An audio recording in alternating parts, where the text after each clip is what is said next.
નમસ્કાર દર્શક મિત્રો, હું છું રૂપલ વણેચિયા. સંપૂર્ણ ન્યૂઝમાં આપનું સ્વાગત છે. ડીસા તાલુકાની સૌથી મોટી સહકારી સંસ્થાથી ડીસા તાલુકા સહકારી ખરીદ વેચાણ સંઘ લિમિટેડની ચૂંટણી બિનહરીફ યોજાયા બાદ ચેરમેન તરીકે પ્રતિક પઢિયાર અને વાઇસ ચેરમેન તરીકે હંસાબેન દેસાઈની બિનહરીફ વરણી થતા બંને આજે રાજકીય, સહકારી અને સામાજિક આગેવાનોની ઉપસ્થિતિમાં પોતાનો ચાર્જ સંભાળ્યો હતો.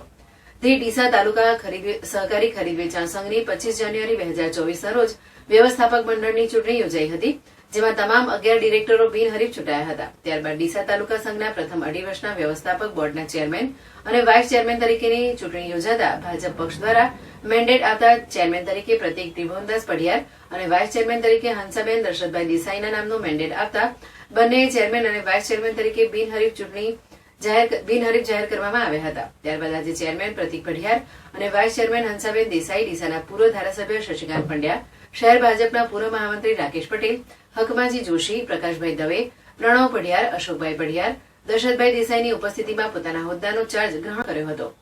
આ પ્રસંગે રાજકીય, સામાજિક અને સહકારી અગ્રણીઓએ બંનેને શુભેચ્છાઓ પાઠવી હતી. આ પ્રસંગે પ્રમુખ તરીકે વરાયેલા પ્રતિક પઢિયારે જણાવ્યું હતું કે ડીસા તાલુકા સંઘ એ ખેડૂતોની સંસ્થા છે અને તેમજ અમે સમગ્ર બોર્ડ સાથે મળીને ઉત્કૃષ્ટ વહીવટ કરી ભારતીય જનતા પાર્ટી અમારા પર જે ભરોસો મૂક્યો છે તેને કાયમ રાખીશું.